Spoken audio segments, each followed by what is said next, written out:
এখানে আমার ভাই তুফানি ভাই আলোচনা করতে গিয়ে মোবাইলের কথা বলছিলেন না যে মোবাইল একটা বিজ্ঞান, একটা সায়েন্স এটা তৈরি করেছে বিজ্ঞান। তো এই মোবাইলের বিজ্ঞানের যত তৈরি আছে এর মধ্যে ভালোর দিকও আছে আর মন্দের দিকও আছে, মানে চালানের উপর। এই যে মাইক সেট এখানে আসছে, আজকে আমরা কোরআন হাদিসের কথা বলতেছি, আপনারা শুনছেন, কিন্তু এই মাইক দিয়ে আমার গানও হয় কি হয় না? তার মানে এই মাইক এর দোষ না, এরই কোনো দোষ আমাদের চালানোর। আমরা যে মাহফিল করতেছি, কোরআনের কথা বলতেছি, তাই হচ্ছে। এখান থেকে যদি নারীরা ডিস্কো ডান্স দেয় তাহলে সেটা তাই হবে, বলেন ঠিক না ঠিক? তার মানে চালানোর মোবাইল, এটা চালানোর উপর নির্ভর, ওই ব্যক্তির উপর। সে যদি এই মোবাইল দ্বারা খারাপ কোনো কিছু দেখে, সম্ভব সেকেন্ডে মিনিটের মধ্যে অনেক কিছু দেখা সম্ভব। আবার সে যদি এই কোরআনুল কারীমের তাফসীর করতে চায় এর মধ্যে, সেটাও আছে। সুবহানাল্লাহ কোন। কিন্তু ভালোর দিকের চাইতে খারাপ দিক মানুষ একটু বেশি আকর্ষণ হয়, বলেন ঠিক না বেশি? ভাই আয়াত নিয়ে আসছিলেন, আমি সেই আয়াতেরই অংশই নিয়ে আসছি আর কি আলোচনায়। ইনশাআল্লাহ আপনারা যদি ধৈর্যের সাথে থাকতে পারেন, শেষ পর্যন্ত থাকতে পারেন, আল্লাহ চাহে তো আপনারা একটু দোয়া করে দেন।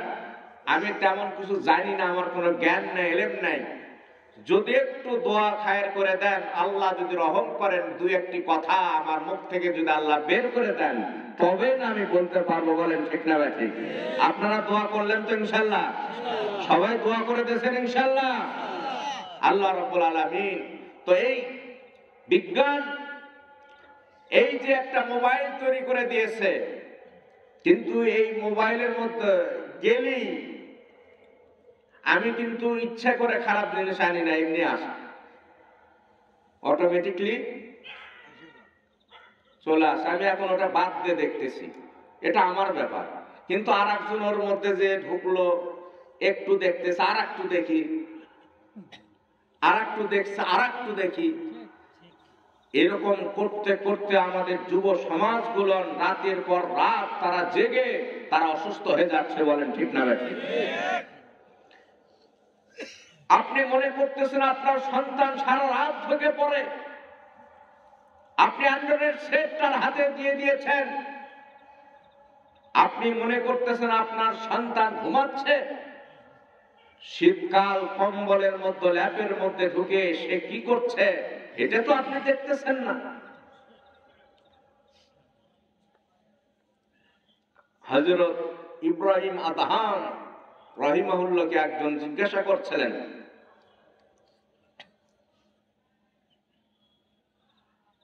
এই বিষয়গুলো নিয়ে মানুষের ভালো মন্দর দিকটা খেয়াল করে তিনি বলতেছিলেন কারা ভালো কারা খারাপ। তখন তিনি বলেছিলেন কারা ভালো কারা খারাপ, এর আগে তোমার আগে প্রশ্নর আমাকে উত্তর দিতে হবে। এটা হলো যে এই পৃথিবীতে ছাগলের সংখ্যা বেশি না কুকুরের সংখ্যা বেশি? ছাগল তো প্রতি কুরবানিতেই হয়, কি বলেন, জবা হয় না? আবার প্রতিদিনই কসাইরাও জব করে। এত ছাগল জবেও করে, তারপরে ছাগল কি কমে? তার মানে ছাগল কমে না কেন? তার মধ্যে এর মধ্যে আল্লাহর বরকত আছে, বলেন না সুবহানাল্লাহ? পক্ষান্তরে একটা কুকুর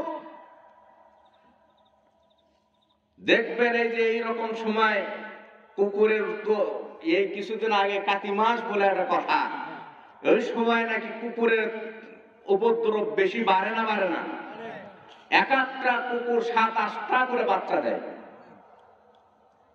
কুকুর কি বেশি দেখা যায় পরে?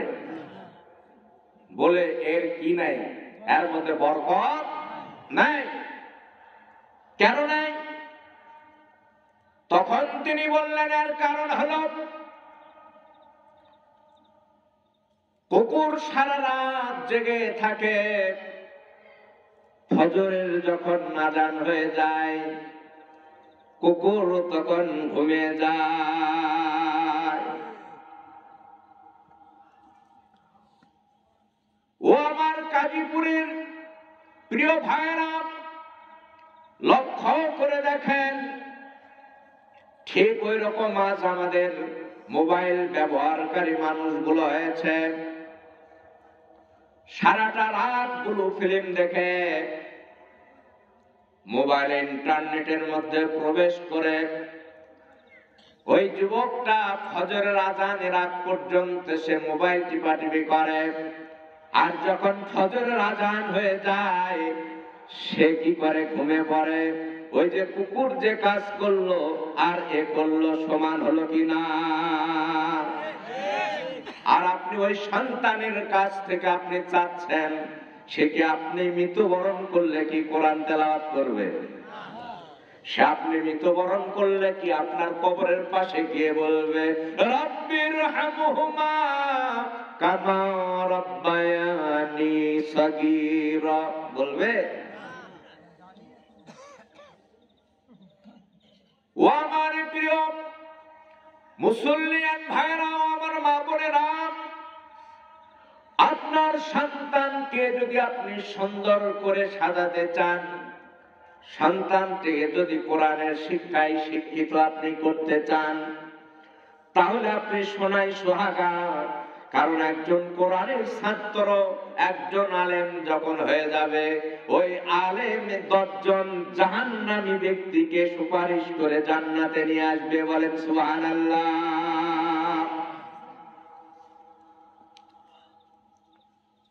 অথচ আপনার সন্তানকে আপনি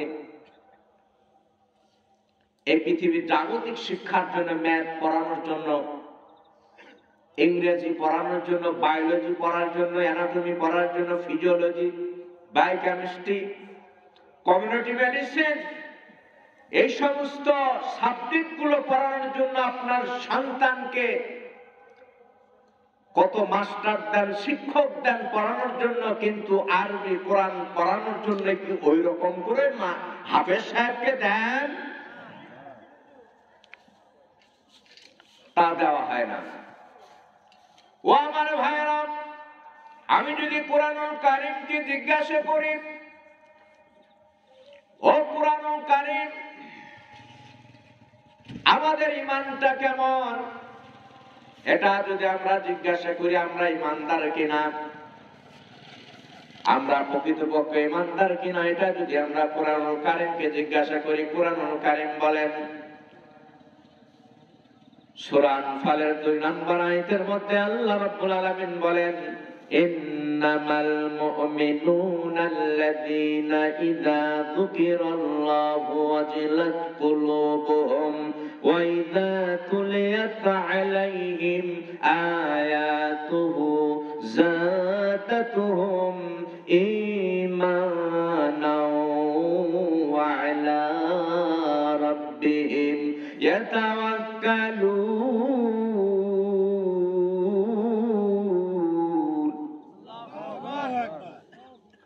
গাজীপুরের মানুষ তো এত দুর্বল হওয়ার কথা না।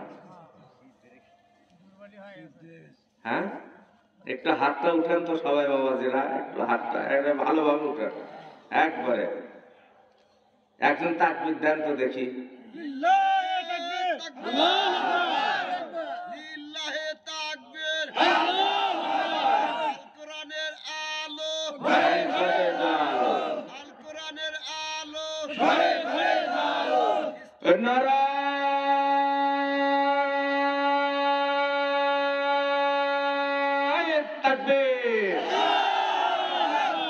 এইবার মনে হলো গাজীপুরের মানুষ বলেন না মারহাবা।